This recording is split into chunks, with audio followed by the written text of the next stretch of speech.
Bismillahirrahmanirrahim. Di sini saya akan mencoba menjelaskan tentang ahli waris. Ketika seseorang meninggal dunia dan ia meninggalkan harta, maka harta tersebut disebut dengan harta warisan.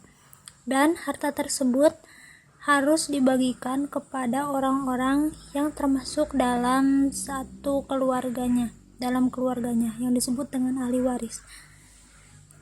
Nah, di sini ahli waris ini adalah orang-orang yang wajib, yang berhak mendapatkan harta warisan dari anggota keluarga mereka yang meninggal dunia.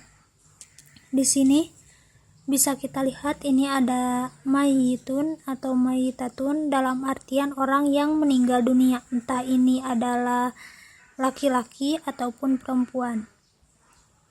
Ketika seseorang meninggal dunia dan ia meninggalkan harta, maka harta tersebut harus dibagikan kepada anggota keluarganya yang ini.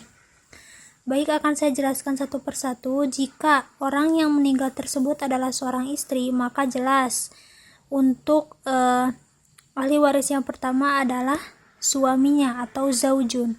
Dan jika orang yang meninggal dunia ini adalah seorang suami, maka jelas ahli warisnya yang utama yaitu zaujatun atau istrinya. Nah, yang pertama tadi zaujun, yang kedua zaujatun, lalu untuk yang selanjutnya kita akan membahas ke arah vertikal dulu. Yang pertama yaitu ada ibnun dan ada bintun. Nah, ibnun ini adalah anak laki-laki dari orang yang meninggal tersebut. Sedangkan bintun adalah anak perempuan dari orang yang meninggal tersebut. Lalu, jika si anak ini ternyata sudah menikah dan memiliki anak, dalam artian adalah cucu dari si mayit, maka yang berhak mendapatkan harta warisan itu hanya anak dari anak laki-lakinya atau cucu dari anak laki-lakinya. Sedangkan cucu dari anak perempuannya itu tidak berhak untuk mendapatkan hak waris dari si mayit. Lalu menuju ke bagian atas, di sini ada abun, umun, atau dalam artian ayah dan ibu si mayat yang meninggal tersebut. Itu merupakan ahli waris yang selanjutnya juga. Nah, dalam hal ini pun berlaku jika masih ada orang tua dari ayahnya si mayit atau dalam artian kakek dan neneknya, maka yang berhak mendapatkan hak waris itu dari pihak ayah adalah jadun dan jadatun, kakek dan neneknya, dan dari pihak ibu ini hanya yang berhak mendapatkan itu adalah jadatun atau si neneknya. Nah, yang ke bawah ini tadi disebut dengan furu atau keturunan, dan yang atas ini disebut dengan usul atau asal usul kita atau asal usul si mayit tersebut. Lalu dari garis horizontal si ayah si mayit ini ada yang disebut dengan amun syakik. Amun syakik ini adalah paman sekandung atau saudara sekandung si ayah, entah ini pamannya entah ini ayah kandungnya si bapaknya mayat ataupun adik kandung dari bapaknya orang yang wafat tersebut. Nah, jika si amun syakik ini memiliki anak, maka anaknya tersebut termasuk dalam ahli waris yang disebut dengan ibnu amun syakik atau anak dari paman sekandung. Lalu ada juga amun liab. Nah, amun liab ini adalah paman yang seayah, dalam artian paman ini seayah dengan bapak si mayit.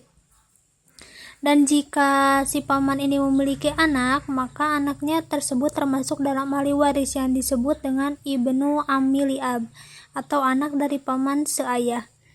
Lalu kita menuju ke sini.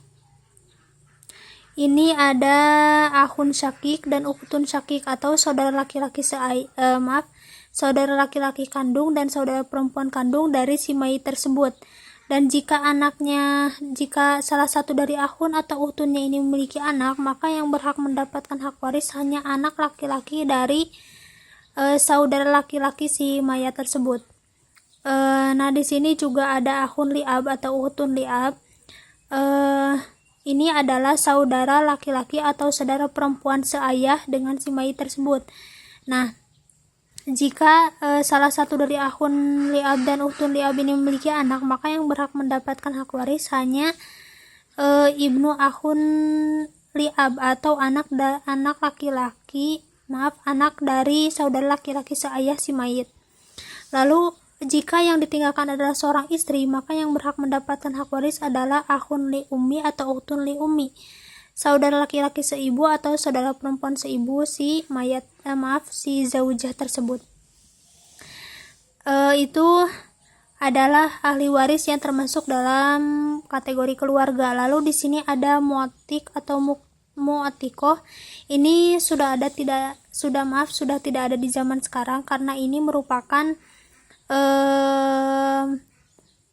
pengertiannya adalah orang yang memerdekakan budak. Jadi ketika seseorang memerdekakan budak, maka ia berhak untuk mendapatkan warisan dari harta budak yang ia bebaskan atau harta budak yang ia merdekakan.